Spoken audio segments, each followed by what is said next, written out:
Di tengah padang rumput yang luas, Manabe Hibiki lari tunggang langgang sambil berteriak histeris agar tidak dikejar. Dia benar-benar kalut dan bingung kenapa bisa tiba-tiba terlempar ke tempat asing seperti ini. Saat kepanikan memuncak, tiba-tiba muncul status support yang menawarkan bantuan untuk menganalisis makhluk pengejarnya. Alih-alih tenang, Hibiki justru makin panik karena tidak tahu dari mana asal suara misterius itu. Nahasnya, saat sedang asyik melarikan diri, Hibiki malah tersandung dan jatuh terjerembab. Tanpa disangka, Horn Rabbit yang mengejarnya ikut masuk ke dalam tas dan mati seketika karena tertindih berat badannya. Sementara Hibiki sibuk dengan kesialannya, jauh di sebuah hutan, seorang elf berambut pirang mendapat pesan gaib bahwa ada sesuatu yang berharga jatuh di arah timur. Dia langsung heboh dengan wajah memerah karena merasa sangat malu. Kembali ke Hibiki, dia mencoba beristirahat sejenak sambil mengecek ponselnya. Namun ternyata tidak ada sinyal sama sekali. Dia pun mulai curiga kalau suara sistem tadi hanyalah halusinasi akibat rasa takutnya. Tak lama kemudian, suara status support kembali muncul dan memberitahu kalau daging kelinci di tasnya sangat layak dimakan. Meski merasa agak geli karena baru pertama kali memegang bangkai, Hibiki akhirnya tetap membawanya sebagai cadangan makanan. Karena rasa penasarannya mulai muncul, Hibiki mencoba fitur analisis ke tas sekolahnya sendiri. Yang mengejutkan, hasil analisis menunjukkan kalau tas itu kini terbuat dari bahan yang sama sekali tidak dikenal di dunianya. Keanehan makin menjadi saat dia iseng mengecek tanah di bawah kakinya, yang ternyata dihuni monster level tinggi bernama Maze Eater. Bersamaan dengan itu, tanah di sekitarnya mulai bergetar kencang seolah ada sesuatu yang akan bangkit. Guna memastikan kondisinya sendiri di tengah ancaman itu, Hibiki mengecek status pribadinya. Namanya memang benar Manabe Hibiki, dan usianya 16 tahun. Tapi yang bikin dia heran, pekerjaannya kini tercatat sebagai seorang penilai. Hibiki sempat mencecar status support dengan pertanyaan, namun dia tidak mendapat jawaban memuaskan soal informasi pribadinya. Di saat itulah, dia baru menyadari kalau dirinya ternyata memiliki segudang daftar keahlian unik. Tanpa pikir panjang, Hibiki langsung pamer dan mencoba berbagai kekuatannya, mulai dari Expert Eye sampai World Map, lengkap dengan pose-pose yang sangat bersemangat. Namun setelah melihat peta, Hibiki baru sadar kalau sedari tadi dia hanya berjalan berputar-putar di area yang sama. Alhasil, terungkaplah fakta pahit bahwa kemampuan navigasinya memang seburuk itu. Harapan baru muncul saat matahari mulai terbenam, di mana Hibiki akhirnya menemukan sebuah jalan setapak berbatu. Dia pun langsung lari kegirangan karena merasa sebentar lagi bisa keluar dari padang rumput yang menyesatkan ini. Tapi karena terlalu bersemangat, Hibiki lagi-lagi jatuh tersungkur di tengah jalan. Dia hanya bisa pasrah merasakan dinginnya bebatuan sebelum akhirnya berusaha mengumpulkan sisa tenaga untuk bangkit berdiri lagi.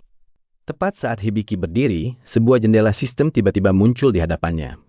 Jendela status support tersebut memberikan kejutan pertama, yang memberitahu bahwa ia kini resmi mendapatkan gelar sebagai orang yang terdampar di dunia lain. Hibiki pun tampak kebingungan saat melihat istilah isekai yang asing baginya. Namun di saat yang sama, ia tidak menyadari bahwa maut sedang mengintai tepat di belakangnya dalam wujud seekor Maze Eater Beast yang sudah meneteskan air liur. Tanpa disangka, sebuah tembakan cahaya hijau melesat cepat dan menghancurkan monster itu hingga menjadi butiran cahaya. Hibiki pun hanya bisa tertegun melihat ancaman di hadapannya lenyap begitu saja dalam sekejap. Penasaran dengan asal serangan itu, Hibiki menoleh dan melihat seorang wanita bernama Emilia Steinbart sedang berdiri di atas batu besar. Karena merasa telah diselamatkan, Hibiki pun segera memanggil wanita pembawa busur tersebut.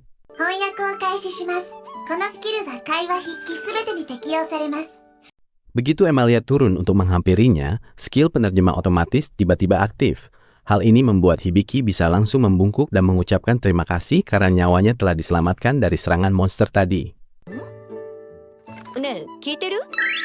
Sambil memperhatikan sosok penyelamatnya, Hibiki sempat menduga bahwa telinga lancip milik Emilia hanyalah hiasan cosplay belaka. Padahal Emilia adalah seorang elf asli yang bahkan tidak mengerti apa yang sedang dikatakan oleh Hibiki. Emilia pun mulai bertanya-tanya mengapa Hibiki bisa berada di area padang rumput yang sangat berbahaya tersebut. Di sisi lain, Hibiki yang semakin penasaran dengan identitas wanita ini memutuskan untuk menggunakan skill penilaian.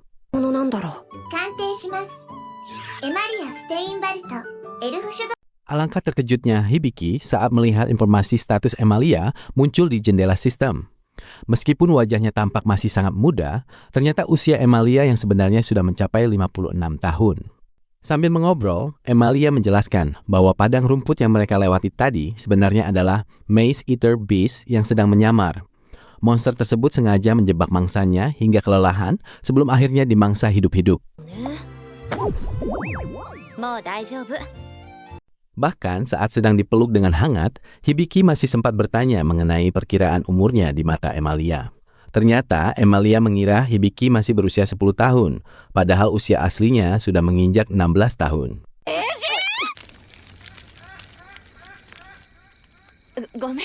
Setelah keadaan mulai tenang, mereka berdua duduk bersama di dekat api unggun untuk memasak.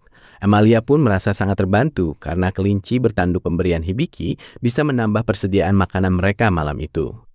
Sambil menikmati teh hangat di bawah langit malam, suasana yang santai itu mendadak berubah saat Hibiki mendengar sebuah informasi baru. Saking kagetnya, ia sampai tidak sengaja menyemburkan teh yang sedang diminumnya. Pasalnya, Emilia memberitahu bahwa wilayah tersebut merupakan bagian dari kerajaan Habrastia. Hibiki kemudian menjelaskan bahwa dirinya berasal dari Jepang, namun Emilia mengaku belum pernah mendengar nama tempat itu sama sekali.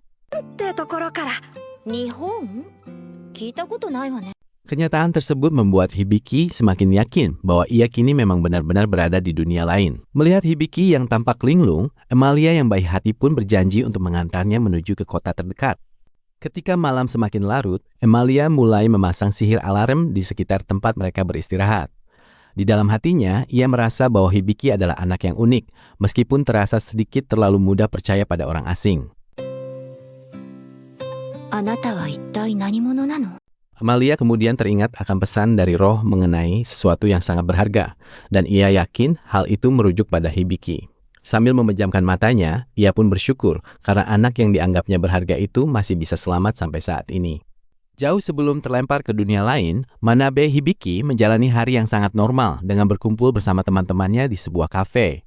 Di tengah obrolan itu, dia sempat mengeluh karena merasa tinggi badannya tak kunjung bertambah, padahal dia sudah merasa dewasa.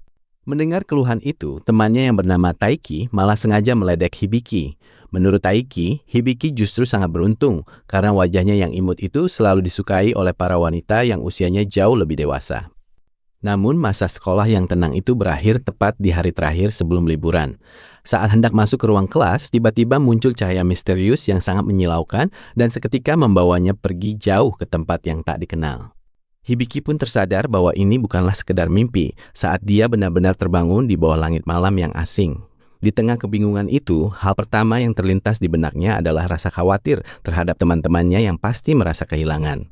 Saat mencoba mengamati keadaan sekitar dengan kemampuan penilaiannya, Hibiki baru menyadari kalau bola-bola hijau yang melayang itu adalah sihir penghalang milik Emilia Steinbart. Sihir itu ternyata berfungsi sebagai alarm otomatis jika ada penyusup yang mendekat. Karena penasaran dengan kekuatannya sendiri, dia segera mengecek status pribadinya. Namun tanpa disangka, Hibiki baru tahu kalau pekerjaannya di dunia ini hanyalah seorang penilai non-tempur dengan status yang bahkan masih bersifat sementara. Keesokan paginya, Emilia Steinbart terbangun dan mulai meregangkan badan.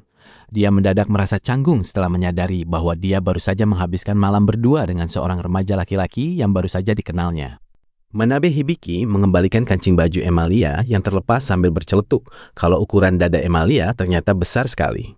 Dia mengatakannya secara polos karena merasa kaget. Alhasil, akibat celetukan yang terlalu jujur soal ukuran dada tersebut, Hibiki langsung mendapat serangan telak dari Emilia, sampai tubuhnya terlempar cukup jauh ke arah pepohonan. Setelah suasana mulai tenang, mereka pun melanjutkan perjalanan menuju kota Lowell. Sambil menyusuri rimbunnya hutan, Hibiki mulai bertanya-tanya soal seberapa jauh lagi jarak yang harus mereka tempuh agar bisa keluar dari sana.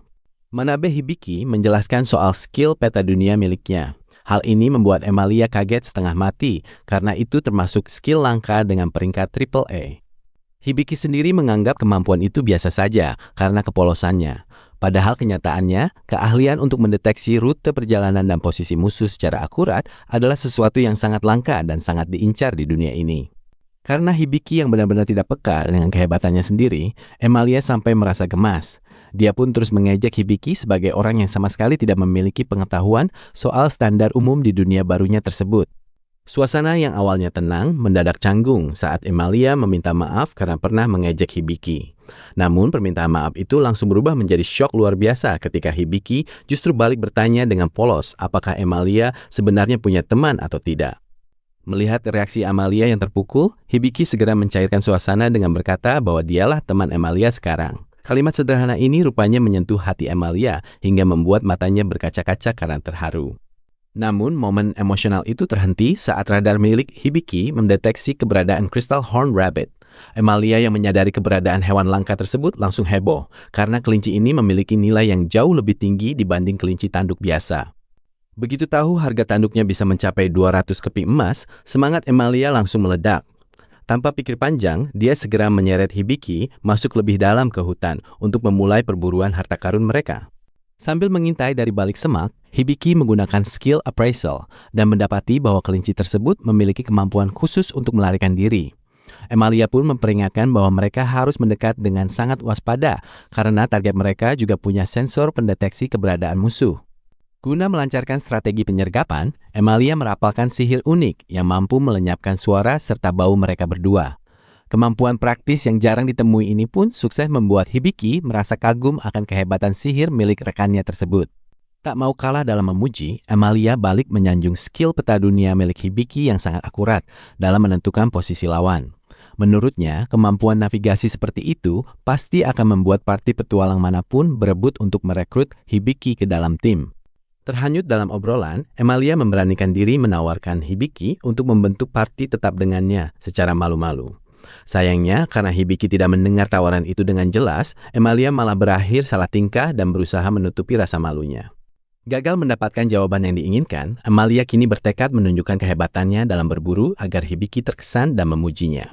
Semangatnya kian membara hingga aura di sekujur tubuhnya terlihat seperti api yang menyala-nyala. Emilia menarik busur panahnya lalu mengeluarkan kekuatan spiritual archer, di mana angin berubah menjadi panah hijau bercahaya.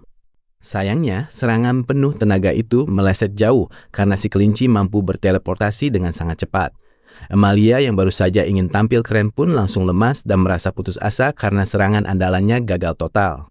Hibiki menjelaskan kelemahan kelinci tersebut yang tidak bisa menggunakan skill saat menyerang dan menawarkan diri untuk menjadi umpan. Strategi baru pun langsung dieksekusi, di mana Hibiki menggunakan kekuatannya untuk membatasi ruang gerak si kelinci dengan tembok-tembok batu yang tinggi. Alhasil, hewan lincah itu pun kini terjepit dan tidak punya celah lagi untuk melarikan diri. Tepat saat si kelinci melompat menyerang Hibiki, Emilia yang sudah bersiap di posisi langsung melepaskan tembakan panah anginnya. Kali ini serangan tersebut menghantam telak, membuat si kelinci jatuh dan kalah dalam satu serangan presisi. Keberhasilan memburu monster langka ini membuat level dan berbagai skill milik Hibiki melonjak naik secara drastis. Meski begitu, Hibiki sempat merasa rendah diri karena merasa kemenangan ini sepenuhnya adalah hasil kerja keras Emilia sebagai penyerang utama. Namun, Emilia dengan tegas meyakinkan bahwa ini adalah kemenangan bersama, karena tanpa rencana cerdik dari Hibiki, mereka tak akan pernah menang. Mereka pun merayakan keberhasilan pertama ini dengan penuh kegembiraan di tengah hutan. Sementara mereka merayakan kemenangan, di sebuah tempat yang jauh, sosok misterius di singgasana emas tampak mengamati dan memuji usaha Hibiki. Dia bergumam bahwa petualangan yang Hibiki jalani saat ini sebenarnya barulah sebuah permulaan kecil. Di sisi lain, cerita beralih ke sosok Ivel yang baru saja menyelesaikan pendaftaran resminya sebagai petualang baru. Dengan senyum penuh arti, dia tampak sudah memiliki tujuan tersembunyi dan siap memulai pencarian. Hibiki Manabe dan Emilia akhirnya sampai di kota Rowell. Sambil menyusuri jalanan kota, Emilia mengingatkan Hibiki bahwa mereka harus segera mengurus beberapa keperluan penting di sana. Karena pakaian Hibiki dianggap terlalu mencolok, Emilia pun meminjamkan jubah hijau miliknya. Sambil berjalan, ia mengungkapkan rencana untuk menjual tanduk biru yang mereka bawa demi membiayai perlengkapan baru nanti. Tanpa disangka, Hibiki dibuat melongo saat sistem menjelaskan nilai mata uang di sana, di mana satu koin emas setara dengan 10.000 yen, nilai yang jauh melampaui perkiraannya. Melihat reaksi itu, Emilia memperingatkan Hibiki agar tidak bersikap terlalu polos supaya tidak dimanfaatkan orang jahat. Namun, Hibiki justru sibuk membatin dan yakin kalau Emilia sebenarnya tidak punya teman. Begitu menginjakan kaki di dalam guild, suasana mulai memanas saat beberapa petualang meremehkan Hibiki. Mereka menganggapnya hanya anak kecil yang butuh pengasuh dan sama sekali tidak terlihat seperti petualang. へえ、こいつらは普段から口が悪いんだ。気にしない方がいい。 Beruntung, kelompok Silver Banner menyapa Hibiki dengan ramah sebelum mereka pergi. Setelah itu, Emilia segera membawa Hibiki menemui Jewel, seorang resepsionis guild bertelinga kucing. どうぞ、こちらです。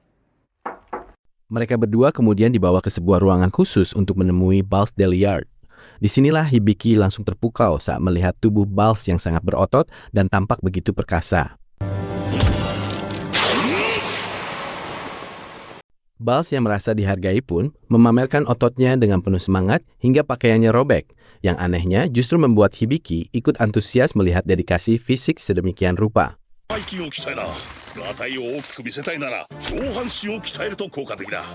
Kesal karena keduanya malah asik membahas masalah otot, Emilia pun menyiram mereka dengan sihir air agar segera sadar dan kembali fokus pada urusan transaksi barang. Sesi transaksi akhirnya dimulai kembali setelah mereka mengeringkan diri. Sebagai pembuka, Bals memberikan penawaran awal untuk tanduk biru tersebut seharga 400 koin emas. Hibiki awalnya mengira harga itu sudah cukup bagus. Namun, Emilia segera mengajukan protes keras.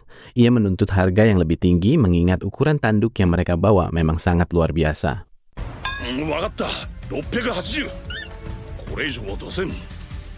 Setelah melalui perdebatan yang cukup sengit, Emilia akhirnya berhasil memenangkan kesepakatan di harga 700 koin emas dan merayakan keberhasilannya dengan penuh kegembiraan. Di sisi Laos harus pasrah saat Jewel mengumumkan akan memotong gajinya. Hal ini dilakukan sebagai pelajaran karena Bals membeli barang dengan harga yang melampaui anggaran guild. Merasa sangat puas dengan hasil hari ini, Emilia pun menunggu langkah Hibiki selanjutnya. Alhasil, Hibiki secara resmi meminta Emilia untuk menjadi rekan tetap dalam partainya. Jewel mengajak Emilia masuk ke dalam untuk membahas detail transaksi mereka. Sementara Hibiki Manabe dan Bals Deliard diminta untuk tetap menunggu di luar saja. Sembari menyendiri di perpustakaan, tiba-tiba muncul notifikasi bahwa skill tutorial milik Hibiki Manabe sudah naik level dan siap memberikan penjelasan lebih mendalam soal fungsinya. Ternyata skill itu merupakan bantuan dari dewa bagi orang-orang berkemampuan rendah agar mereka bisa bertahan hidup di dunia ini melalui berbagai pengetahuan dasar. Hingga akhirnya sang dewa menampakkan diri dan berpesan agar Hibiki tetap waspada karena ia hanya bisa memberikan bantuan yang terbatas melalui sistem pemandu tersebut. Begitu dukungan sistem berakhir, Emilia pun datang menemui Hibiki. Namun suasana berubah ketika Jewel tiba-tiba menyusul sambil membawa surat tugas khusus. Rupanya Emilia mendapatkan misi mendadak dari kampung halamannya yang mengharuskan dia segera meninggalkan kota dan berpisah untuk sementara waktu dengan Hibiki. Di sisi lain, Eiffel tampak sedang sibuk mencari sesuatu di dalam sebuah gua menggunakan cermin ajaib. Meski sayangnya pencarian tersebut belum membuahkan hasil. Kembali pada Hibiki, ia berusaha meyakinkan Emilia bahwa dirinya akan baik-baik saja dan berencana mulai bekerja sebagai petualang meski kemampuannya masih sangat terbatas. Karena masih merasa khawatir, Emilia pun memberikan peta dan merekomendasikan penginapan milik kenalannya agar Hibiki punya tempat tinggal yang layak selama ia pergi. Sambil berjanji untuk bertemu lagi nanti, Emilia bahkan memberikan busur miliknya sebagai hadiah perpisahan supaya Hibiki bisa melindungi dirinya sendiri di perjalanan. Namun saat berlari karena malu rahasianya ketahuan, Emilia justru tidak sengaja menabrak Eiffel sampai mereka berdua terjatuh di tengah jalanan yang ramai. Setelah saling meminta maaf, barulah terungkap bahwa mereka ternyata punya tujuan yang sama, yaitu menuju ke kerajaan Fernode yang merupakan negeri para elf. Sementara itu, setelah Emilia pergi, Hibiki hanya menghabiskan waktunya dengan bermalas-malasan sambil meratapi nasib ponselnya yang kini sudah benar-benar kehabisan baterai. Hibiki hanya bisa berbaring sambil memikirkan nasibnya di dunia baru ini. Terlebih, dia sangat menjaga identitas aslinya dari dunia lain agar tidak memancing kecurigaan orang-orang di sekitarnya. Saking asyiknya melamun, dia bahkan tidak keluar kamar seharian. Hal ini membuat Tanya khawatir dan langsung masuk untuk mengecek kondisinya, sebab Hibiki belum terlihat turun sejak waktu sarapan maupun makan siang. Di Di sisi lain, Hibiki mulai merasa cemas karena uang sisa penjualan tanduk monster miliknya tinggal sedikit. Alhasil, dia pun membuka layar status untuk mencari tahu kemampuan apa yang sebenarnya dia punya demi mencari nafkah. で、この数値ってどれくらいなの？ 単独戦闘 Dari sekian banyak informasi, Hibiki melihat ada beberapa skill baru yang muncul. Salah satunya adalah buku medis. Dia merasa kalau skill ini bakal sangat berguna untuk bertahan hidup ke depannya. Namun sistem menyarankan Hibiki untuk mempelajari setiap halaman buku itu jika ingin melakukan prosedur medis tingkat tinggi. Tanpa ragu, Hibiki pun setuju untuk menguasai seluruh isinya sekaligus saat itu juga. Tanpa disangka, proses transfer pengetahuannya ternyata cukup ekstrem, di mana semua informasi dipaksa masuk ke otaknya sampai membuat tubuh Hibiki gemetar hebat menahan beban ilmu tersebut. Sementara Hibiki masih berjuang dengan rasa sakitnya, Emilia dan Eiffel sedang asik jalan santai di pinggir sungai saat senja. Mereka berdua ternyata sedang membicarakan sosok Hibiki yang terus saja terpikirkan oleh mereka. 下だし。エマリア様。 Suasana santai itu tiba-tiba pecah saat mereka disusul oleh Stelia, sang kepala pelayan. Dia langsung berlari memeluk Emilia karena sudah 5 tahun tidak merasakan kemegahan bagian dada majikannya itu. Setelah drama pertemuan itu reda dan mereka saling memperkenalkan diri, Eiffel tiba-tiba menarik lengan Emilia.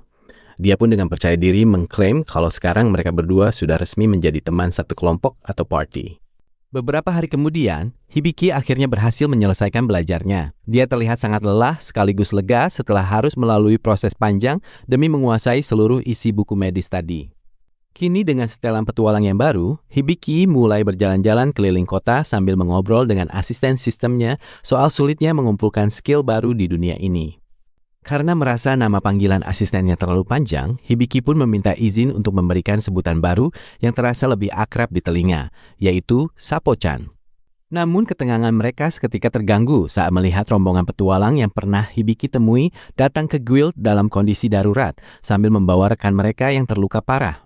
シルバールビュールフと相打ちになった。ギルドマスターなら出血。 Situasi makin gawat karena pimpinan guild ternyata sedang tidak ada di tempat. Padahal, luka di tangan pemimpin rombongan itu sangat mengerikan dan terus saja mengeluarkan banyak darah segar.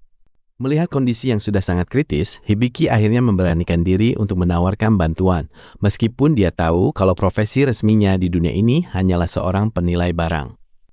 でも俺、医療系のスキルを持ってるから。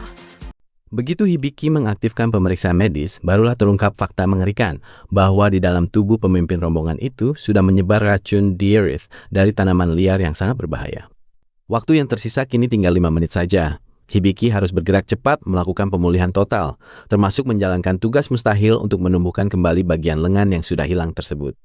Hibiki tertegun melihat kondisi lengan Jade yang terputus. Ia menyadari butuh 650 MP untuk memulihkannya. Padahal mana miliknya saat ini hanya tersisa 56 poin saja. Situasi kian mendesak karena racun Diarith membuat pendarahan Jade tidak bisa berhenti. Di sisi lain, Jewel mengkonfirmasi bahwa tidak ada satupun petualang di sana yang menguasai sihir medis tingkat tinggi. Tanpa disangka, sistem memberitahu bahwa waktu Jade tinggal 4 menit lagi. Karena itu, sistem menyarankan penggunaan skill kontrak agar Hibiki bisa meminjam MP dari orang-orang di sekitarnya. Hibiki pun langsung bergerak meminta para petualang mentransfer mana mereka melalui kontrak tersebut. Beruntung rekan-rekan Jade bersedia memberikan seluruh energi mereka demi menyelamatkan nyawa pemimpin mereka. Meski sudah terkumpul banyak, mana tersebut ternyata masih kurang sedikit dari target. Alhasil, Jewel pun ikut turun tangan menawarkan sisa energinya agar sihir pengobatan bisa segera dilakukan. Begitu seluruh mana terkumpul, Hibiki langsung melancarkan sihir Hypercure yang dengan cepat menetralkan seluruh racun mematikan di dalam tubuh Jade. Hibiki berteriak menggunakan sihir penyembuhan sempurna hingga muncul pilar cahaya biru yang sangat terang. Berkat kekuatan sihir tadi, sebuah mukjizat terjadi. Seluruh bagian tubuh Jade yang hilang kembali pulih dan nyawanya berhasil diselamatkan tepat pada waktunya. Namun, kejadian ini justru membuat Tanya mengomel habis-habisan. Ia menganggap Hibiki selalu bertindak nekat demi menolong orang lain tanpa memedulikan keselamatan dirinya sendiri. Sementara itu, begitu terbangun dari istirahatnya, Hibiki dikejutkan dengan notifikasi sistem bahwa level pekerjaan serta skill kontrak dan terjemahan miliknya telah meningkat pesat. Di tengah rasa herannya, Jewel datang menemuinya untuk berterima kasih secara pribadi, sambil mengungkapkan fakta bahwa Jade ternyata adalah adik tirinya. Meski Jewel sangat bersyukur, Hibiki merasa keberhasilan ini adalah berkat bantuan mana dari semua orang yang berada di aula Serikat Petualang saat itu. Menyadari betapa bahayanya jika kemampuan langka ini tersebar luas, Jewel segera mengeluarkan perintah bungkam agar Hibiki tidak dimanfaatkan oleh orang-orang yang hanya mencari keuntungan. Bahkan, Jewel menyarankan agar Hibiki segera mencari pengawal pribadi, mengingat dia adalah seorang non-kombatan yang kini memiliki kemampuan medis yang sangat diincar banyak pihak. Seorang beastman dengan mata merah dan taring tajam terlihat mendekam di balik. Keesokan harinya, Hibiki tiba di sebuah gedung untuk mencari pengawal.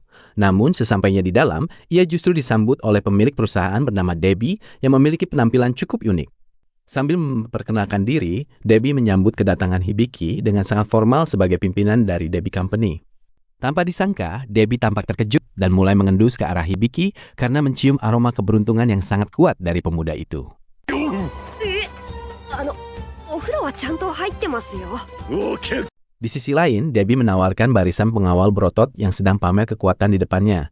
Sayangnya, Hibiki terpaksa menolak karena jumlah MP mereka tidak ada yang memenuhi syarat untuk menggunakan sihirnya. Karena merasa tidak ada yang cocok, Hibiki akhirnya menolak tawaran tersebut dan meminta maaf karena belum bisa memilih satu pun dari mereka. Alhasil, Hibiki harus mencari orang dengan MP besar agar bisa menggunakan skill tingkat tinggi dari buku medis miliknya. Sambil berjalan di lorong, Hibiki pun memeriksa status Debbie dan menyadari bahwa si bos ini memang punya kemampuan bawaan untuk mencium bau uang. Penasaran dengan kemampuan unik tersebut, Hibiki kembali menggunakan skill penilaian untuk melihat status asli pria itu lebih mendalam. Hingga akhirnya Debbie memberitahu ada beberapa tawanan bermasalah yang awalnya enggan ia rekomendasikan. Karena Hibiki justru penasaran, mereka pun turun ke ruang bawah tanah dan berhenti di depan sebuah sel besi yang dijaga ketat. Sesampainya di lantai bawah tanah, Debbie menunjukkan sebuah sel khusus dan memberitahu Hibiki bahwa orang yang dimaksud ada di dalam sana. Namun di dalam sel itu justru terlihat seekor beastman serigala hitam bernama Claw dan seorang anak kecil bernama Lilian yang duduk diam di belakangnya. Anak kecil berambut pirang itu tampak sangat ketakutan dan terus bersembunyi di balik perlindungan si manusia serigala tersebut. 怖っ。 鑑定します。 するん。 Untuk memastikannya kembali, Hibiki menjalankan pencarian data menggunakan skill Expert Eye agar semua informasi yang disembunyikan bisa terlihat dengan jelas.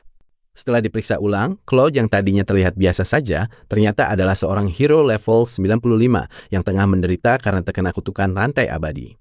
Melalui mata dewa tersebut, terungkap fakta bahwa pekerjaan asli Claude sebagai hero telah dipalsukan oleh sistem menjadi seorang knight level rendah. 暴流。情報が多い。人飲みでは熱。 Sesuai rencana, sistem kemudian menyarankan Hibiki untuk segera menggunakan skill Relief Measure level 1 guna mengatasi masalah yang sedang menimpa mereka. Yakin dengan pilihannya, Hibiki akhirnya memutuskan untuk mengontrak mereka berdua sebagai pengawal. Mendengar keputusan itu, Debbie langsung pingsan kegirangan karena aroma keberuntungan Hibiki terasa makin kuat sampai membuatnya sesak napas. Sambil tergeletak lemas, Debbie masih sempat berterima kasih kepada Hibiki meskipun ia merasa jantungnya hampir copot karena terlalu senang. Mereka bertiga kemudian pergi ke sebuah lapangan terbuka untuk memulai pengobatan. Walaupun Claude masih terlihat waspada, Hibiki menjelaskan bahwa ia hanya berniat menyembuhkan semua luka serta kutukan yang dideritanya. Karena Claude terus mempertanyakan niatnya, Hibiki pun menegaskan sekali lagi bahwa tujuan utamanya membawa mereka ke sana adalah murni untuk melakukan pengobatan. Di sisi lain, Lilian sangat bersemangat ingin membantu karena selama ini Claude selalu menjaganya. Hibiki pun mengatakan bahwa ia memang butuh bantuan MP milik Lilian agar sihir penyembuhannya bisa bekerja maksimal. Saat Lilian bertanya apa yang harus ia lakukan, Hibiki menjelaskan bahwa ia membutuhkan cadangan MP yang besar agar seluruh proses penyembuhan Claude berjalan lancar. Tanpa menunggu lama, Hibiki langsung mengaktifkan medical book miliknya dan menggunakan skill Perfect Heal yang membuat tubuh Claude melayang serta terbungkus cahaya biru terang. Efek dari sihir dahsyat tersebut seketika membuat tubuh Claude terangkat ke udara dan dikelilingi oleh pusaran cahaya biru yang sangat indah. Saat cahaya biru memudar, Claude akhirnya muncul kembali dalam wujud manusia serigala berbulu hitam, membuat Lilian yang melihatnya langsung berlari memeluk sang kakak karena lega ia selamat. Hibiki pun memperkenalkan diri dengan santai sebelum akhirnya bertanya mengenai kondisi tubuh Claude setelah melewati proses pembersihan kutukan yang cukup berat tadi. Meski belum pulih sepenuhnya, Claude merasa tubuhnya sudah jauh lebih ringan. Namun ia dibuat sangat terkejut saat Hibiki menyinggung soal kutukan rahasia yang bahkan sulit dideteksi oleh ahli penilai sekalipun.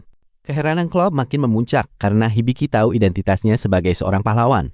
Bahkan Hibiki sempat meramal kalau Lilian nantinya akan tumbuh menjadi seorang petapa yang hebat. Rupanya Hibiki memiliki mata dewa, pemberian Chief God, yang bisa melihat kebenaran. Dan tanpa membuang waktu lagi, ia segera bersiap untuk menghilangkan sisa-sisa kutukan yang masih mengikat Claude. Hibiki pun mulai mengaktifkan tindakan penyelamatan level 1, yang seketika memicu munculnya aura ungu dan rantai besi yang melilit leher serta seluruh tubuh besar Claude. Tanpa disangka, sepasang gunting raksasa muncul dari langit dan langsung memotong rantai di leher Claude, memicu teriakan refleks saat salah satu segel kutukannya berhasil terlepas. Melihat Claude jatuh lemas, Hibiki dan Lilian sempat panik karena mengira ia tewas, padahal Claude hanya pingsan sebentar untuk memulihkan diri setelah ritual pembersihan tadi. ならもっとレベルを上げて全部切ってやる。 Walaupun baru satu rantai yang lepas, Claude sudah merasakan sebagian kekuatannya kembali. Alhasil, ia pun langsung berlutut dan meminta maaf karena sempat bersikap kurang sopan sebelumnya. Sebagai bentuk rasa terima kasih, Claude menawarkan diri untuk melakukan upacara kesetiaan dan berjanji akan mengabdikan seluruh jiwa raganya demi melindungi Hibiki selamanya. Hibiki pun setuju dengan tawaran tulus tersebut. Namun tiba-tiba Sapo-chan menyarankan agar mereka menggunakan skill kontrak supaya janji setia itu menjadi lebih kuat dan mengikat. Akhirnya Hibiki setuju menggunakan sistem kontrak tersebut karena ia ingin hubungan mereka menjadi rekan yang bisa saling percaya satu sama lain sepenuhnya. Di bawah pancaran cahaya emas yang terang, Claude mulai mengucapkan sumpahnya di hadapan para roh dan secara resmi mengakui Hibiki sebagai tuannya mulai saat ini sampai selamanya. Begitu Hibiki menerima janji setia tersebut, seketika muncul tanda sihir dari roh cahaya di punggung tangannya sebagai bukti kalau kontrak mereka sekarang sudah sah. Dengan begini, Claude sudah resmi menjadi sekutu Hibiki. Bahkan Lilian pun terlihat sangat bahagia melihat kakaknya kini memiliki tujuan baru dan bisa ikut bergabung bersama mereka. Sementara itu di tempat lain, muncul rombongan petualang baru yang sedang berjalan di pegunungan, di mana seorang Maid Elf mengusulkan agar mereka berhenti istirahat di pemandian air panas. Maid Elf itu mendadak jadi sangat bersemangat karena membayangkan hal-hal aneh saat mandi bareng, hingga membuat teman-temannya hanya bisa bingung melihat tingkah lakunya yang tiba-tiba berubah. Namun setelah kembali membayangkan asiknya suasana di dalam pemandian, Maid Elf itu malah mimisan parah dan langsung lari terbirit-birit menuju ke arah kolam air panas tersebut. Kembali ke Hibiki, ia menyadari kalau cadangan sihirnya tidak akan cukup untuk melakukan penyembuhan lanjutan. Karena itu, ia meminta bantuan Claude dan Lilian untuk memberikan tenaga tambahan. Claude dan Lilian pun setuju untuk membantu Hibiki sepenuhnya. Mereka segera membuat kontrak berbagi energi agar Hibiki bisa mengeluarkan sihir penyembuhan yang jauh lebih kuat. Di sisi lain, Hibiki merasa senang karena level Grimoire miliknya berhasil naik. Sementara Claude justru merasa heran karena Hibiki sering bicara sendiri dengan suara yang tidak terlihat olehnya. Claude pun kaget setengah mati setelah menyadari kalau Hibiki ternyata punya skill tutorial, yang artinya Hibiki sebenarnya adalah pengembara sakti yang berasal dari dunia lain. Cerita dimulai saat Hibiki bertanya apakah Claude keberatan jika tuannya ternyata berasal dari dunia lain. Namun Claude menegaskan bahwa kesetiaannya tidak akan berubah sedikit pun. Bagi Claude, asal-usul Hibiki sama sekali tidak memengaruhi pengabdiannya sebagai seorang pengikut yang setia. Lebih dari itu, Claude merasa kagum karena Hibiki memiliki skill tutorial pemberian dewa, meskipun di saat yang sama, sang Chief God sendiri sedang lemas karena tenaganya terkuras habis. Ternyata, sepertiga kekuatan sang dewa lenyap hanya untuk membiayai penggunaan skill tersebut, yang membuatnya merasa pusing bukan main. Sambil melanjutkan perjalanan, mereka mulai membahas tentang 11 dewa yang ada di dunia ini, di mana Chief God memegang kedudukan tertinggi. Inilah alasan mengapa Chief God dipandang sebagai sosok yang paling berkuasa di antara jajaran para dewa lainnya. Claude pun sangat yakin bahwa dewa yang saat ini terhubung langsung dengan Hibiki adalah sang Chief God itu sendiri. Namun Hibiki merasa jika memang ada dewa yang sedang memperhatikan seseorang, maka orang itu pastilah dirinya atau Lilian. Bukannya bangga, Hibiki justru merasa kasihan kepada Lilian yang diberi skill berbahaya bernama Raging Sanctuary, karena kekuatan itu bisa menghancurkan penggunanya sendiri. Keadaan ini sempat membuatnya ragu apakah keputusannya memberitahu Lilian sudah benar, sebab kenyataan soal skill itu memang sangat mengejutkan bagi siapapun. Bahkan gara-gara kekuatan tersebut, Lilian sampai dibuang oleh keluarganya. Hibiki awalnya menyalahkan Chief God atas semua ini, tapi Claude segera memberikan penjelasan lain. Menurut pengamatan Claude, kemungkinan besar bukan Chief God yang memberikan skill itu, melainkan dewa sihir yang memegang kendali atas segala urusan sihir. Dugaan itu terbukti benar saat tiba-tiba sosok Hecate muncul di belakang Chief Guard dengan aura mengintimidasi yang membuat suasana seketika jadi tegang. Hibiki yang melihat kilatan cahaya di langit pun mulai merasa bingung karena menyadari suasana di sekitarnya mendadak berubah menjadi sangat mencekam. どちら様ですか? 私は魔人よ。 Ia menyarankan Hibiki untuk menggunakan skill Grimoire guna membantu mengatur tenaga Lilian supaya gadis kecil itu tidak perlu menderita lagi. Beruntungnya, Hibiki memang memiliki skill Grimoire yang bisa digunakan untuk menyesuaikan jumlah mana serta kekuatan sihir milik Lilian secara tepat. Sementara itu di dunia dewa, Chief Guard hanya bisa groveling memohon ampun dan mengaku sangat menyesal di hadapan dewa sihir. Hecate yang terkenal galak bahkan menyuruh Chief Guard mati saja agar bisa reinkarnasi menjadi dewa yang benar-benar serius dalam menjalankan tugasnya. Dengan sikap tegas, Hecate terus mendesak Chief Guard untuk segera bertobat dari kelakuannya yang seringkali menimbulkan masalah. Sialnya, karena Chief Guard sedang dihajar habis-habisan, Sapo-chan melaporkan bahwa skill Hibiki jadi offline untuk sementara waktu gara-gara koneksinya terputus total. Alhasil, skill tutorial serta Expert Eye milik Hibiki mendadak tidak bisa digunakan sampai batas waktu yang belum ditentukan. Dalam keterbatasan itu, Hibiki hanya bisa mendapatkan dukungan berdasarkan data yang sudah ada, sambil terus mengkhawatirkan kondisi Chief Guard di sana. よし、それじゃあ魔導書発動! Begitu Hibiki mencoba mengaktifkan skillnya, muncul ledakan cahaya yang memicu kemunculan seekor kucing putih mungil bernama Fene. Kucing ini ternyata diutus langsung oleh dewa sihir untuk mengajari Lilian cara mengendalikan kekuatan sihirnya dengan benar.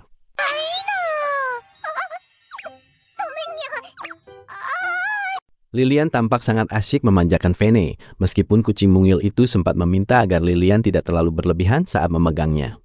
Namun di balik keceriaan itu, Clone malah jadi cemburu karena dia sendiri belum pernah sekalipun dielus oleh Hibiki. Hibiki sempat merasakan adanya aura aneh yang muncul tiba-tiba. Namun ia berusaha mengabaikannya dan menganggap itu hanyalah perasaannya saja.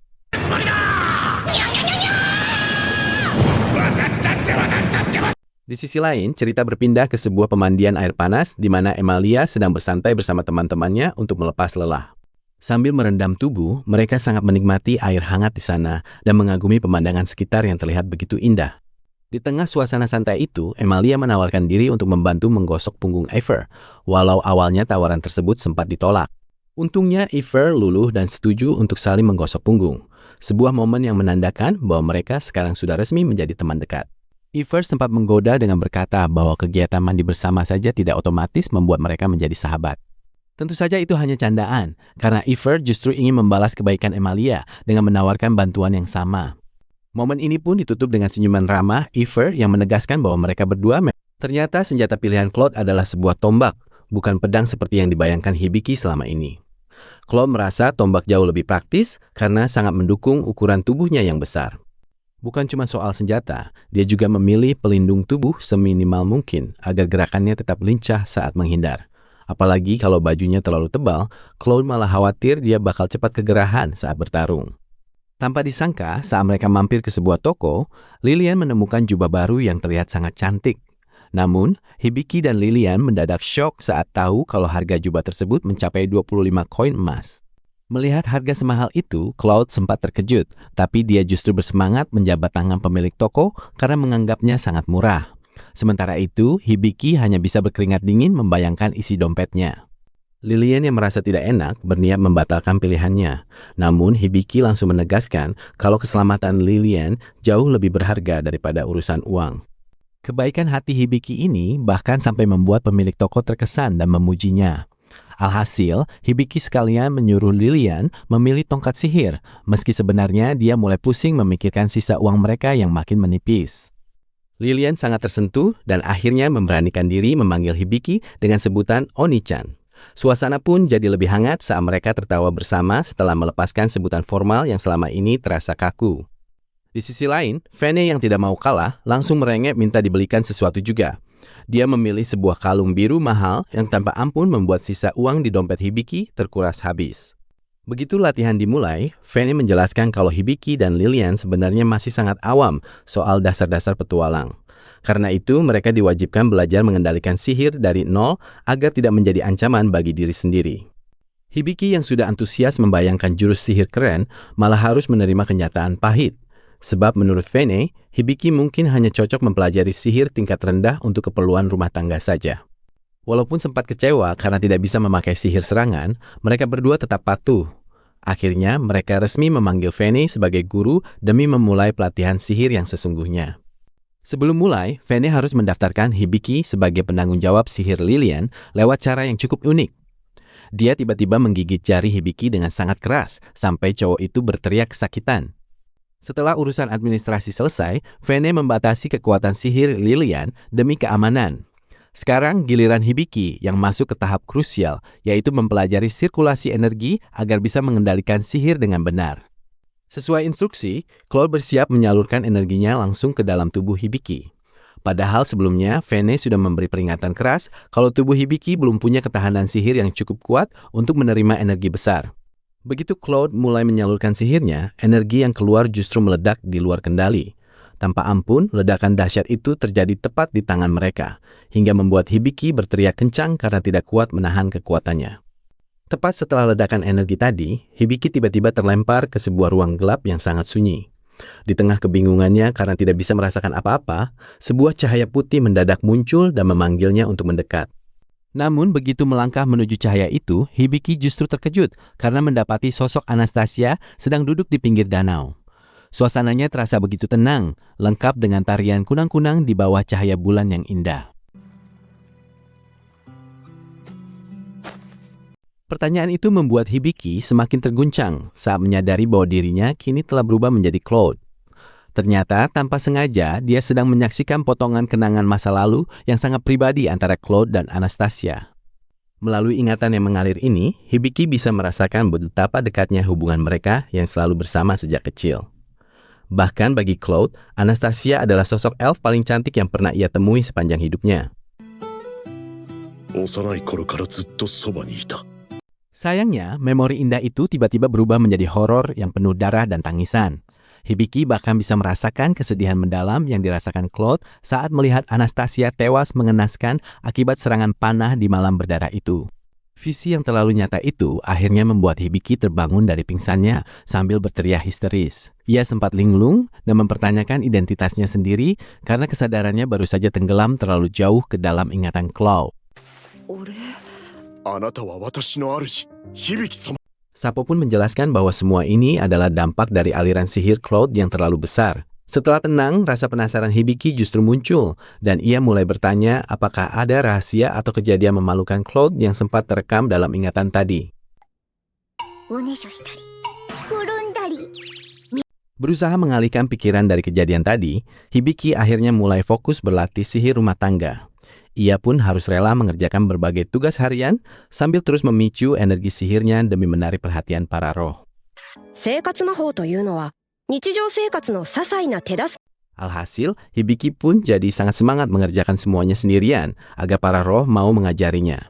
Walaupun fisiknya mulai terasa lelah, ia tetap memaksakan diri karena sadar tidak ada jalan pintas untuk menguasai sihir yang satu ini.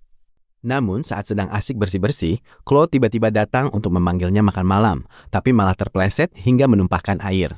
Melihat hal itu, Hibiki spontan menyebut Claude sangat manis, yang seketika membuat Claude salah tingkah karena malu. Meski sempat terhenti, latihan itu terus berlanjut sampai seluruh lorong rumah menjadi sangat bersih berkat semangat Hibiki yang meluap-luap. Sayangnya, hingga saat ini Hibiki masih belum mendapatkan tanda-tanda bahwa dirinya telah berhasil menguasai sihir tersebut. Hibiki merasa sangat bangga karena kerja kerasnya membersihkan lorong membuahkan hasil. Lantainya kini begitu berkilau sampai-sampai hostess woman yang lewat tak tahan untuk memberikan pujian. Saking puasnya dengan hasil kerja Hibiki, hostess woman berjanji akan memberikan 1 porsi makanan tambahan sebagai hadiah yang langsung disambut Hibiki dengan sorakan gembira.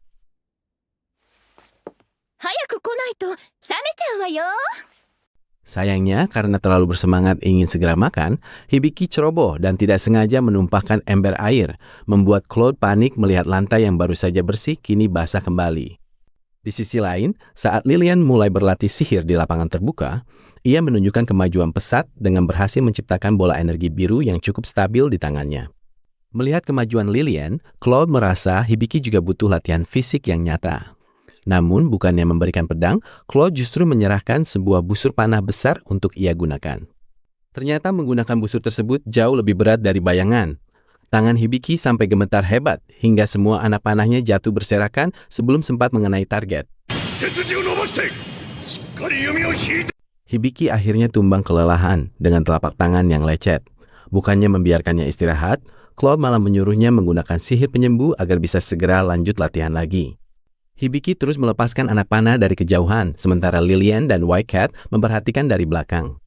Sementara itu, jauh di tempat lain, Emalia sedang berjalan menyusuri hutan bersama seorang Might Elf sambil bertanya-tanya dalam hati apa yang sedang dilakukan oleh Hibiki sekarang. Di tengah jalan, mereka bertemu dengan seorang dark-haired girl dan mulai berdiskusi tentang jalan pintas melewati benteng tua yang kabarnya dihuni oleh roh-roh jahil. Bukannya takut dengan rumor hantu, dark-haired girl itu justru antusias mencari harta karun di sana. Emalia pun terpaksa setuju karena isi kantong koinnya memang sudah mulai menipis.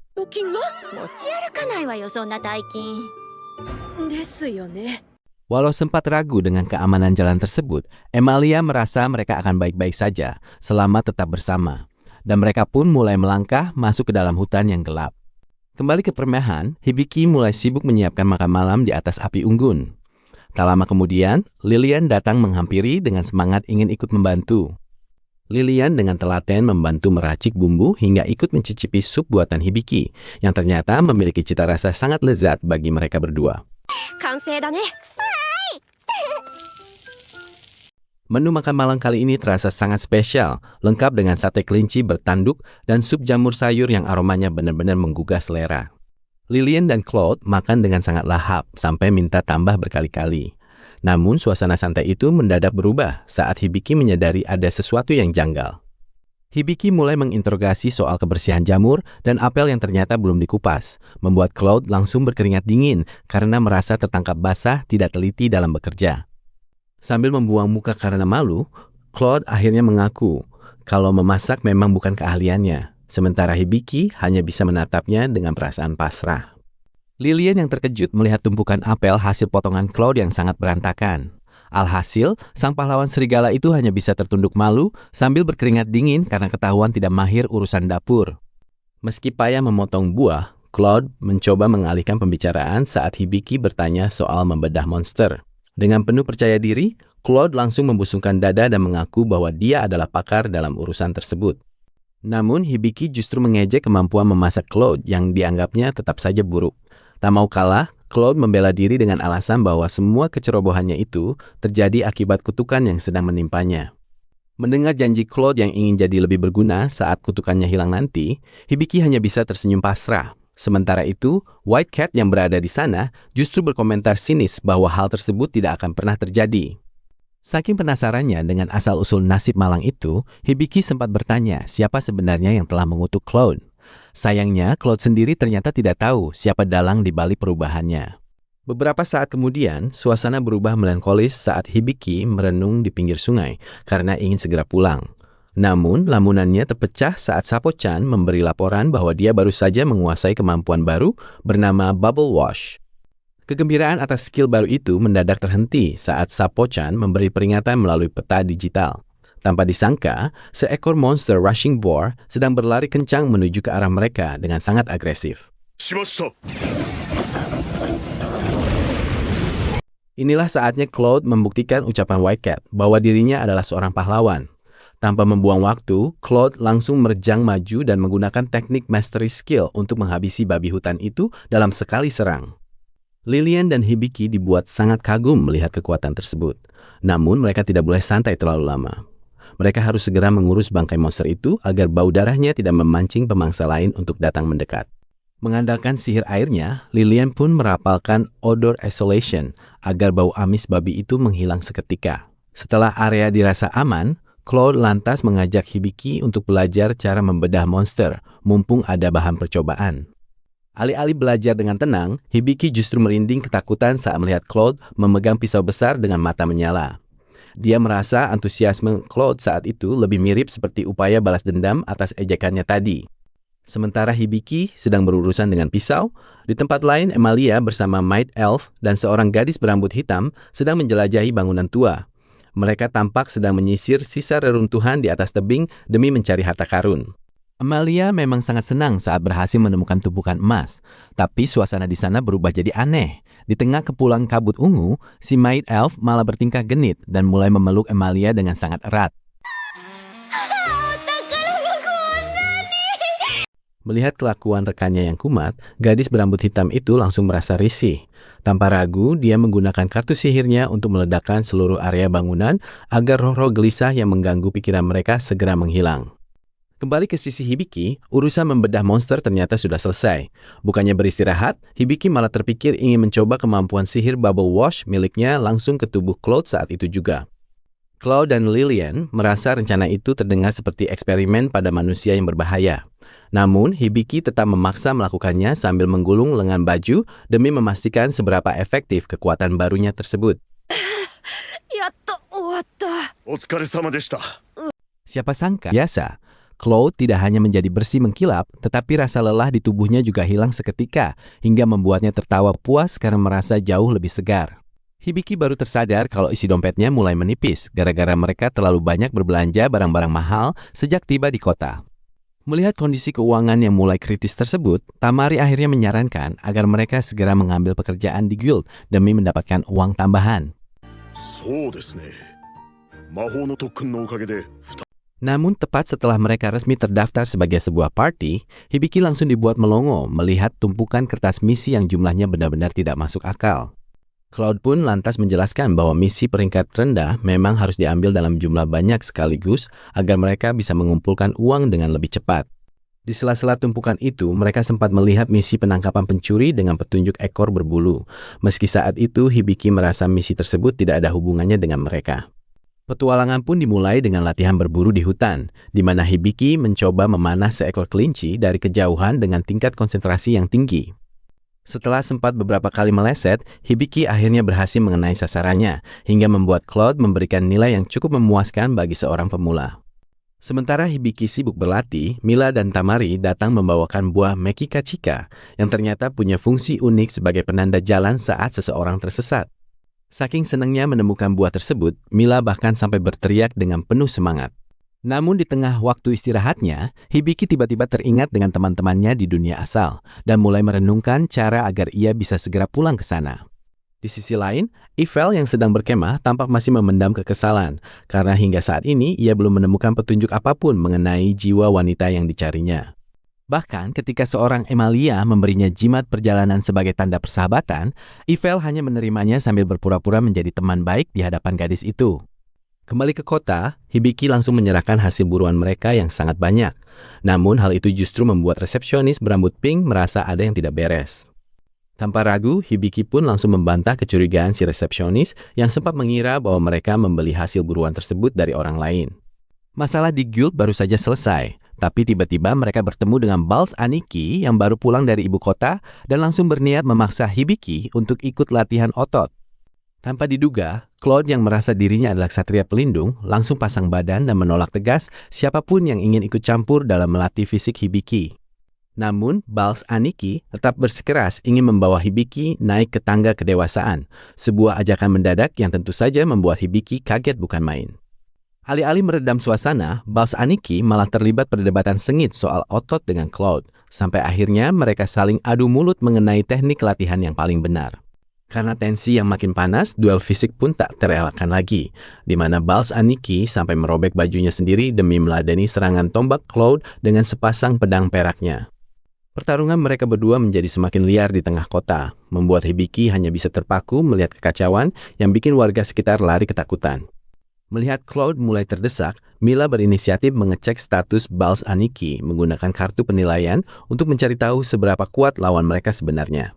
Dan dugaannya benar, ternyata Balz Aniki adalah seorang paladin level 75 yang sangat kuat, sehingga dia sanggup menahan semua serangan balasan Cloud dengan sangat santai. Keributan ini terus berlanjut hingga akhirnya resepsionis guild harus turun tangan untuk menghentikan duel berisik itu menggunakan sihir es miliknya yang bernama Cold Cascade.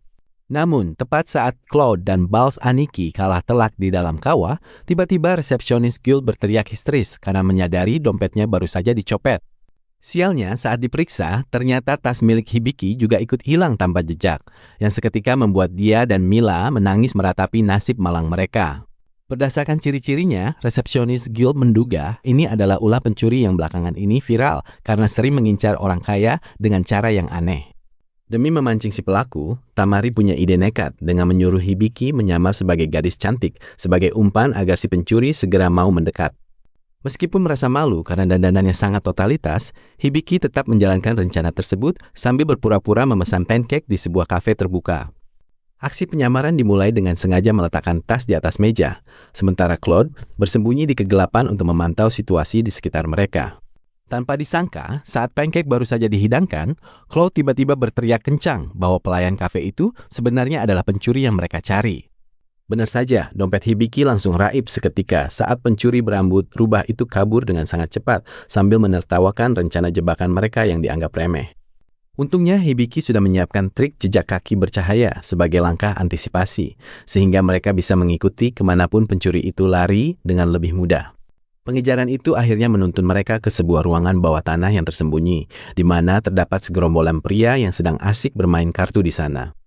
Sambil berjalan menyusuri kemegahan bangunan bawah tanah ini, Claude merasa sangat kagum. Namun di sisi lain, Hibiki justru merasa tidak nyaman karena terus digoda oleh seorang pengrajin renda yang memamerkan sapu tangan pinknya.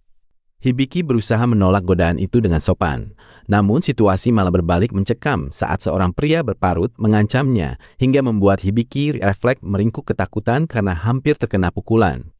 Tanpa disangka, di tengah kerumunan pria mencurigakan itu, Hibiki yang sedang panik tidak sengaja menabrak sosok berkerudung yang ternyata adalah Fauna, target yang selama ini mereka cari. Menyadari buruannya sudah di depan mata, Chloe langsung menyarankan Hibiki untuk menggunakan kemampuan penilaiannya, sementara mereka mulai membuntuti Fauna yang diam-diam pergi meninggalkan ruangan. Pengejaran itu berakhir di sebuah gang sempit di mana Fauna akhirnya terpojok, sehingga Hibiki pun memberanikan diri untuk langsung menuntut pengembalian semua barang yang telah dicuri. Meski Fauna mencoba pura-pura tidak tahu, Hibiki tidak gentar dan dengan bangga mengaku sebagai seorang penilai, walaupun dia sempat bergumam kalau statusnya sebenarnya masih magang. Claude pun ikut menekan dengan menegaskan bahwa penilaian Hibiki tidak pernah meleset. Lalu dia menyuruh Fauna untuk menyerah saja karena identitas aslinya sudah terbongkar sejak awal. Setelah didesak, Hibiki akhirnya mengungkap rahasia besar sosok tersebut sebagai Fauna, bandit yang memiliki keahlian langka untuk mengubah bentuk bagian ekornya. Karena penyamarannya sudah tidak berguna, Fauna pun menunjukkan wujud aslinya sebagai gadis rubah yang cantik. Sebuah transformasi langka yang bahkan membuat Claude sendiri merasa terkejut. Namun di saat merasa sudah menang, Hibiki baru menyadari kalau rencana dompet palsunya gagal total karena Fauna ternyata sudah berhasil mencuri dompet aslinya sejak mereka berpapasan di kedai tadi. Bahkan Fauna sempat mengejek isi dompet Hibiki yang sangat sedikit, yang seketika membuat Hibiki panik memeriksa sakunya dan baru tersadar kalau mereka sebenarnya sudah masuk ke dalam jebakan. Belum sempat berpikir panjang, tiba-tiba tumpukan balok kayu di gang itu runtuh ke arah mereka. Untungnya Claude dengan sigap menyelamatkan Hibiki dan Mila tepat sebelum mereka tertimbun reruntuhan. Claude kemudian menyuruh Hibiki untuk mengejar Fauna sendirian. Tapi sialnya, Hibiki malah masuk ke jebakan tali tersembunyi yang langsung menariknya ke atas sampai dia tergantung dalam posisi terbalik. Melihat Hibiki yang sangat mudah dikelabui, Fauna tertawa puas sambil menyindir bahwa seorang penilai seharusnya tidak boleh terlalu santai saat sedang mengejar bandit seperti dirinya. Kejutan besar justru terjadi saat baju Hibiki tiba-tiba tersingkap karena posisi terbalik, membuat Fauna berteriak kaget setelah menyadari kalau target yang diculiknya ini ternyata adalah seorang laki-laki.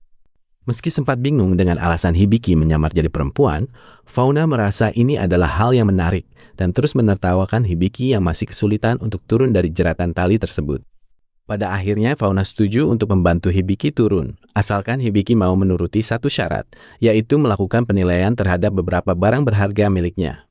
Karena tidak punya pilihan lain, Hibiki mulai menilai barang-barang itu, diawali dengan sebuah cincin emas dengan batu permata merah yang kualitasnya diakui sangat murni. Setelah cincin, Fauna menunjukkan sebuah kalung mutiara. Namun kali ini, wajahnya berubah kecewa setelah Hibiki mengungkap bahwa mutiara itu hanyalah batu biasa yang diambil dari ladang. Selanjutnya, sebuah belati perak dikeluarkan yang ternyata hanyalah benda untuk upacara dan tidak tajam. Namun Fauna tetap memuji ketajaman kemampuan penilaian Hibiki yang memang sangat akurat. Terakhir, Fauna mengeluarkan sebuah benda kayu yang terlihat sangat sederhana, yang membuat Hibiki harus fokus meneliti apakah gelang kayu tersebut benar-benar punya nilai jual atau tidak. Fauna menjelaskan bahwa pola pada gelang kayu itu adalah simbol kasih sayang para Beastmen yang dikenal sebagai pesan Diana. お姉ちゃんありがとう。 Hibiki mencoba membaca tulisan di gelang itu, yang ternyata berisi ucapan terima kasih dari adik Fauna. Hal ini membuat Fauna merasa sangat terkejut. Sambil duduk, Fauna bercerita bahwa gelang itu adalah pemberian adiknya. Dia sudah mendatangi banyak penilai, tetapi tidak ada satupun yang bisa membacanya. Fauna akhirnya sadar bahwa adiknya memang tidak bisa menulis. Dia pun menyimpulkan kalau Hibiki sebenarnya mampu menilai perasaan yang tersimpan di balik benda tersebut. Setelah Hibiki bertanya soal adiknya, Fauna mengakui bahwa sang adik sudah meninggal dalam peperangan di kampung halaman mereka yang kini telah musnah. あなたはどこから来たの？故郷は？ Hibiki menjawab bahwa rumahnya sangat jauh. Fauna pun berpesan agar Hibiki segera pulang selagi masih memiliki tempat tinggal sebelum semuanya terlambat. Fauna menduga kalau rekan Beastman Hibiki punya masa lalu yang kelam. Dia sempat terdiam sejenak sebelum memutuskan untuk mengakhiri sesi penilaian mereka. Sebagai tanda terima kasih karena penilaiannya tepat, Fauna mengembalikan kantong Hibiki dan memberikan kecupan mendadak di pipinya sebagai hadiah perpisahan. Sore harinya, wanita itu membantu membersihkan bekas lipstik di pipi Hibiki, sementara Balz Aniki menggodanya karena merasa Hibiki sudah selangkah menuju kedewasaan. Balz Aniki kemudian bercerita tentang kemunculan kelompok petualang baru bernama Pembunuh Mayat yang sedang naik daun karena mendapat tugas dari raja. Balz Aniki menjelaskan lebih lanjut mengenai kelompok petualang yang memiliki julukan Pembunuh Mayat tersebut. Claude menjelaskan kalau mereka adalah pembasmi undead atau monster mayat hidup yang kemungkinan besar akan segera melewati negara tempat mereka berada sekarang. Mendengar soal zombie membuat Hibiki ketakutan, tetapi Balz Aniki dan Claude meyakinkannya kalau kekuatan otot dan teknik bertarung bisa mengatasi segalanya. Malam harinya di penginapan, Hibiki merenung tentang betapa luasnya dunia ini setelah menemui banyak hal baru hanya dalam waktu 1 hari. Claude menyarankan Hibiki untuk pergi bertualang jika ingin mengenal dunia lebih jauh, yang langsung disambut dengan penuh semangat oleh sang majikan. 例えばどういう方々ですか？ Hibiki berniat menemui orang paling pintar atau seorang sage yang konon sudah hidup selama lebih dari 500 tahun di dunia tersebut. Saat ditanya alasannya, Hibiki mengaku ingin mencari cara untuk kembali ke dunianya sendiri. Pernyataan ini membuat suasana tiba-tiba menjadi hening. お兄ちゃん。 Hibiki mencoba menenangkan Mila, namun dia menyadari bahwa pulang ke rumah berarti dia harus berpisah dengan semua teman barunya di sini. Claude sangat mengerti keinginan Hibiki untuk pulang, karena Hibiki adalah seorang pengembara antar dunia yang datang tanpa pernah meminta sebelumnya. Akhirnya Claude berjanji akan terus melindungi Hibiki sampai hari perpisahan itu tiba, membuat Hibiki merasa sedikit. Keesokan harinya, di sebuah kedai, Hibiki, Claude, dan Lilian sedang duduk santai merencanakan perjalanan besar mereka untuk menemui para penyihir agung. Untuk mencapai tujuan tersebut, Claude menjelaskan bahwa mereka harus segera bergerak menuju sebuah kota bernama Terra Dinas. Namun, rencana itu langsung disambut peringatan dari Sapo-chan yang tiba-tiba muncul di bahu Lilian. Dia memberitahu kalau jalur tercepat adalah melewati Dungeon Utara, sebuah tempat yang sangat berbahaya karena dipenuhi monster yang berkeliaran. Menyadari risiko besar itu, Claude mengingatkan kalau Hibiki butuh latihan yang jauh lebih keras agar bisa selamat. Di tengah obrolan serius mereka, Lilian pun selesai makan, lalu berpamitan pergi meninggalkan meja. Tak berselang lama, Aniki datang ke kedai untuk menawarkan bantuan. Dia berjanji akan melatih fisik Hibiki lewat camp pelatihan khusus supaya otot-ototnya menjadi jauh lebih kuat. Mereka pun segera berangkat ke sebuah lahan kosong di hutan. Meski Sapo-chan sempat ingin kabur karena malas ikut, Claude dan Aniki tetap bersemangat memamerkan otot dan kesiapan mereka untuk menempa Hibiki. Sambil bersiap, Claude dan Aniki malah sempat berdebat sengit soal mana yang lebih penting untuk diasah, antara teknik bertarung atau sekedar kekuatan otot.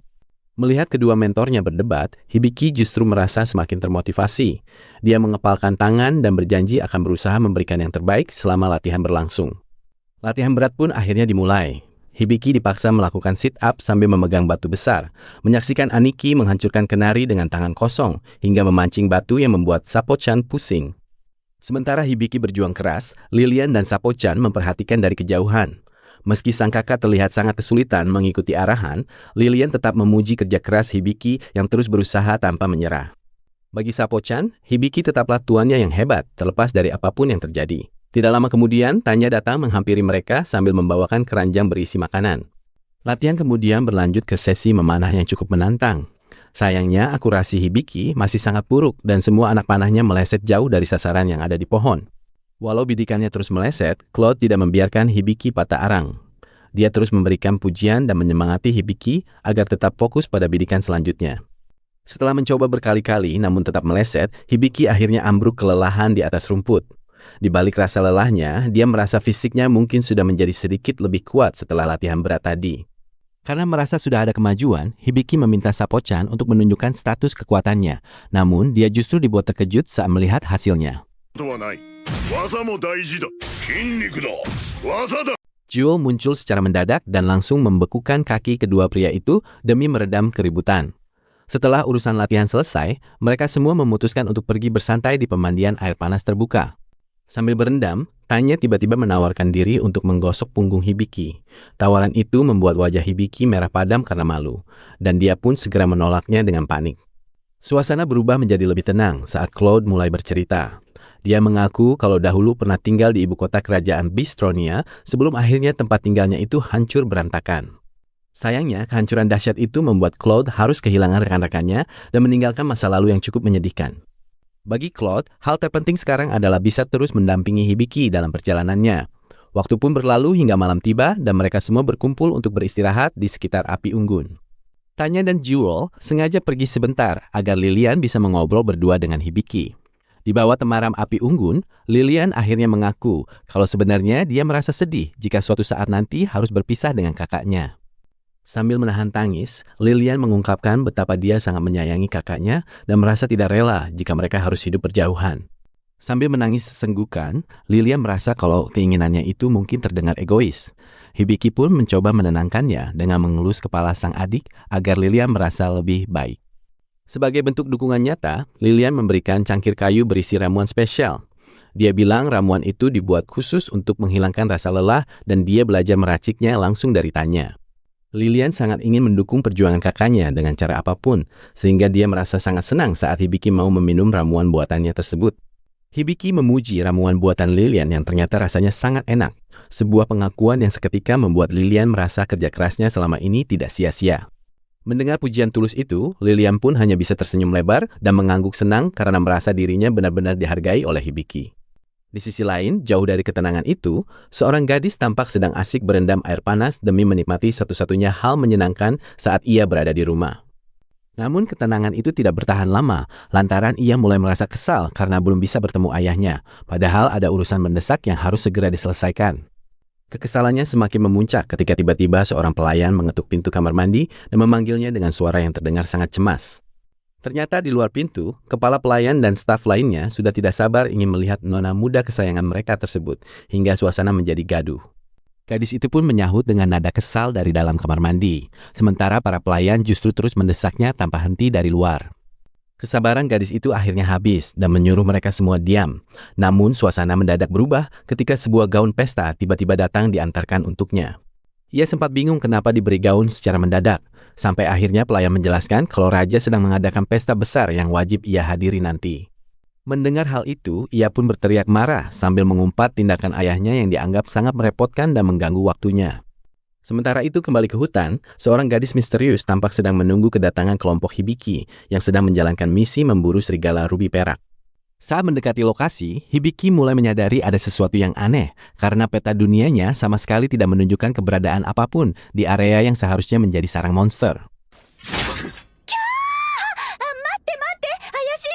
Claude akhirnya meminta maaf karena sempat mengira gadis itu sebagai monster. Namun Hibiki tetap merasa curiga dan mencoba memakai kemampuan penilaiannya secara diam-diam.